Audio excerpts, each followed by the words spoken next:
ask me questions about Australia. No, about you living in Australia. Okay. Oh, me? Yeah. Oh, okay. Me living in Australia. Yeah. Okay. So, what was it like? Like living What was it like? Yeah. Growing up in Australia? It was harsh, meaning that it was, if you didn't have a lot of money, or if you didn't, there was a very, very distinct caste system. Just like the English caste system, it was an English colony. So the top people, the top very few number of people, they lived a very, very good, affluent life. The rest of the people worked hard, long hours, and, minimal sort of money. And then it started changing. Cool. So, what is your earliest memory? My earliest memory? Yeah, of living there. Having to look after my brother when we lived in Temora. My sister died, and then my brother there was 7 years difference between my brother and me, and I had to babysit him because my mother and father had their own business, which was a bakery. Cool.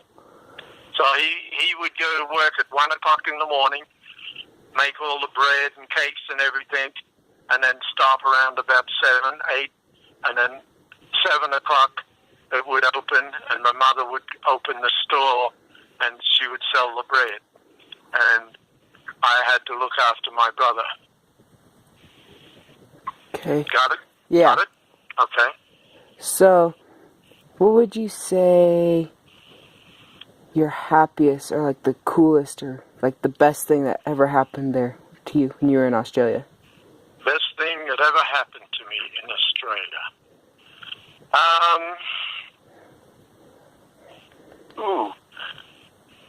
Probably when I got married. Yeah. Okay. The traveling, the adventure of traveling, because I had to travel to work.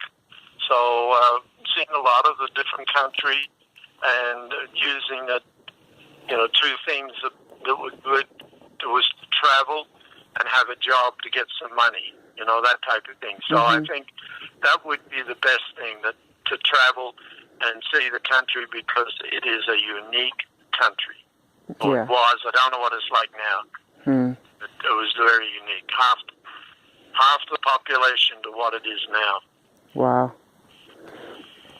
So, what was it like being in the army in Australia? Being in the army was all right. I learned a lot. I was in Army intelligence, and there was a guard sometime, and interrogating prisoners another time. A map marker in a war room where, like a war room where the people who were running the battles were. I used to take messages and mark on the maps what the message people said to me, and they said, okay, there's bad guys here, and you can mark it on there and tell the captain or whatever. But what else? That's about it on the military. So, why did you come to America? Why did it come to America? Yeah. Well, I had an ambition. Actually, with the job I was working on, the last one, it rained so much that they shut the job down. And so, Emma and I and Elena, we decided to come over to America and see her parents. And I was going to try and get on to work in the Alaskan pipeline. But that didn't work out. I didn't go. Okay. So it was mainly a visit, and the visit turned into a job opportunity. Okay. So, what was school like? School in Yeah. Australia, Yeah. very, very controlled. The boys went to one school, the girls went to another school.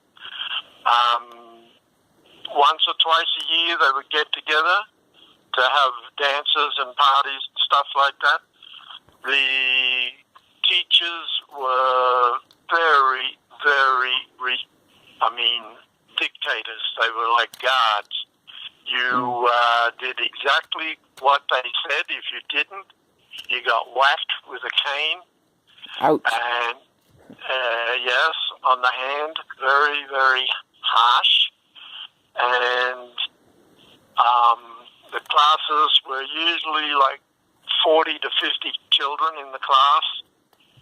Okay. And the teacher taught you, and you went home and you did your homework and all that good stuff, you had to do it. Did not like what they do over here. The other big thing was the sports in Australia outside of the school hours. They did not interrupt your schoolwork. Everything was after school hours. It was a long school day. They had some very, very good results from the tests and everything. Huh. Australia is rated like 7 or 8 in the world. Wow. The students. Well, they come, they got a little different now, but when I was there, it was pretty impressive. But you did have a restrictive, well, what they did, Caleb, was, like if there was a vacancy in a very good special school in Sydney, they would have a competition. And say if there was 100 vacancies there for this year's new students going in, and there'd be 10,000 people apply for that vacancy, the top 100 students who got the highest score went to that school. Wow. That's how they did it, and that's why they climbed up the top. I couldn't even pass those bloody exams, so I could not go into those classes. I went into what they call a junior technical school, which meant that you were trained for carpenter, electrician, that type of thing, not the intellectual classes like doctors, lawyers, and that type of things. Two different standards they had.